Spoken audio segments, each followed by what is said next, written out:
One might be inclined to call our guest speaker today a Renaissance man. But to do that would be set him back several hundred years, so that wouldn't be fair. But with South African and Canadian heritage, he is an engineer whose passion for solving problems necessitated that he become an entrepreneur and inventor. We're told that he multitasks, that he's a workaholic. We're told he got in at 3 a.m. this morning here. He probably drives fast, we're told, but with a preference for energy-efficient vehicles, and he thinks a lot about life in space. From software businesses to the internet, let's not forget about electric cars, solar energy, and space rockets. His friends say that our speaker today does everything with absolute conviction.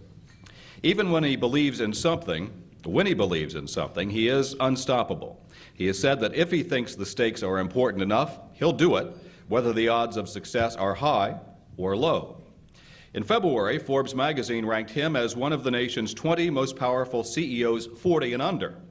Last year, Time listed him as one of the 100 people who most affect the world. Esquire said that he's one of the 75 most influential people of the 21st century, and there have been many other awards and recognitions along the way.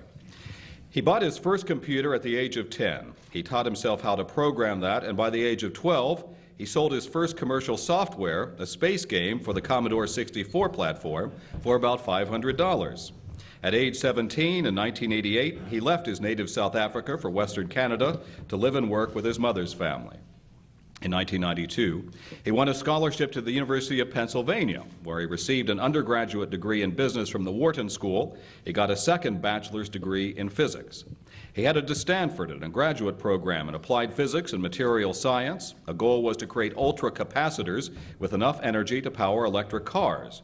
But after 2 days, he left to start a company with his brother, which provided online content publishing software for news organizations.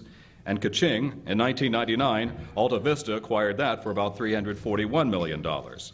Next, our guest speaker co-founded an online financial services and email payment company. You probably have heard of it. In 2001, that became PayPal, which was acquired by eBay in 2002 for $1.5 billion in stock. So he used the proceeds to help start Space Exploration Technologies in 2002, where he is CEO and CTO. In 2008, SpaceX won a NASA contract to replace the cargo transport function of the space shuttle to support the International Space Station with astronaut transport in mind. And in 2009, SpaceX's Falcon 1 rocket became the first privately funded liquid-fueled vehicle to put a satellite into Earth orbit.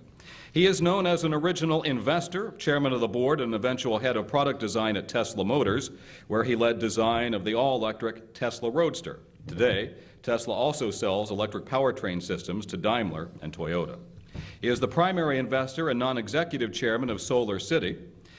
Our guest speaker has been compared to Henry Ford, Howard Hughes, and even the fictional Tony Stark, Iron Man. He has been described as the inspiration for Robert Downey Jr.'s interpretation of the character, and he had a cameo in Iron Man 2. Appropriately enough, the SpaceX factory was used in the film. We hope he got some money from that as well. He's not without critics and skeptics, however, including some who doubt that SpaceX's economies of scale can sustain the low-cost business model, but he insists that he is proving them wrong today.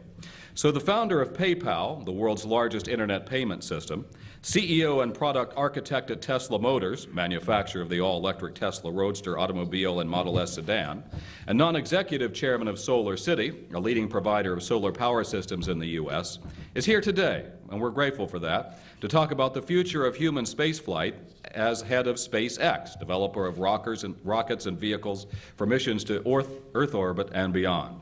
Our guest views space exploration as a key next step in preserving and expanding human life, and he's promoted making life multi-planetary, starting with Mars. It is an appropriate follow-up to our luncheon this summer that featured NASA Administrator Charles Bolden and astronaut Mark Kelly.